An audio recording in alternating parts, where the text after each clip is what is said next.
Hi friends, എല്ലാ ഓണത്തിനും ഞാൻ തയ്യാറാക്കുന്ന കുറച്ച് വിഭവങ്ങളുമായിട്ടാണ് ഞാൻ ഈ ഓണ സീസണിൽ നിങ്ങളുടെ മുമ്പിൽ എത്തിയിരിക്കുന്നത്.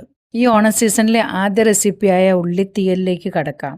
ഏകദേശം നല്ല വലിപ്പമുള്ള 15 ചെറുള്ളിയാണ് ഞാനിവിടെ എടുത്തിരിക്കുന്നത്. നന്നായി ക്ലീൻ ചെയ്ത് അത് ചെറുതായി അരിയുക. കൂടാതെ അതിൻ്റെ കൂടെ ഒരു ചെറിയ കഷ്ണം ഇഞ്ചിയും 4-5 വെളുത്തുള്ളി അല്ലിയും ഒരു കറിവേപ്പിലയും എടുക്കുക.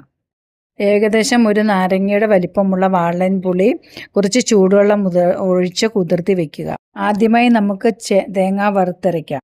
ചട്ടിയിലേക്ക് 1 ടേബിൾ സ്പൂൺ കോക്കനട്ട് ഓയിൽ ഒഴിച്ച് 4 ടേബിൾ സ്പൂൺ ചിരണ്ടിയ തേങ്ങയും ഇട്ട് നന്നായി ഇളക്കുക. പകുതി വറുത്ത് വരുമ്പോൾ ഇഞ്ചി, കറിവേപ്പില, വെളുത്തുള്ളി എന്നിവ ചേർത്ത് നന്നായി ഇളക്കുക. തേങ്ങ മൂത്ത് വരുമ്പോൾ അതിലേക്ക് 1/2 ടീസ്പൂൺ മഞ്ഞൾപ്പൊടി, 1 ടേബിൾ സ്പൂൺ മല്ലിപ്പൊടി, 1 ടേബിൾ സ്പൂൺ മുളക് പൊടിയും ചേർത്ത് ഇളക്കി നല്ല ബ്രൗൺ നിറമാകുമ്പോൾ സ്റ്റൗ ഓഫ് ചെയ്യുക. നന്നായി തണുത്ത് ഫൈൻ പേസ്റ്റായി അരച്ചെടുക്കുക. അടുത്തതായി ചട്ടി ചൂടാക്കി അതിലേക്ക് 2 ടേബിൾ സ്പൂൺ വെളിച്ചെണ്ണ ഒഴിച്ച് നന്നായി ചൂടാകുമ്പോൾ 1/2 ടീസ്പൂൺ കടുകിട്ട് അത് പൊട്ടി വരുമ്പോൾ കറിവേപ്പിലയും ചേർക്കാം. അതിലേക്ക് അരിഞ്ഞു വെച്ച ചെറുള്ളിയും ചേർത്ത് നന്നായി ഇളക്കി കളർ മാറുമ്പോൾ അതിനാവശ്യമായ ഉപ്പും ചേർത്ത് ബ്രൗൺ നിറമാകുന്നത് വരെ ഫ്രൈ ചെയ്യാം.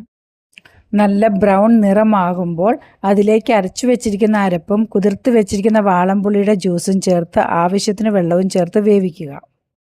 തിളച്ച് നന്നായി കുറുകി വരുമ്പോൾ സ്റ്റൗ ഓഫ് ചെയ്യാം. അങ്ങനെ നമ്മുടെ ഓണം സ്പെഷ്യൽ ഉള്ളിത്തീയൽ ഇവിടെ റെഡിയായിരിക്കുന്നു.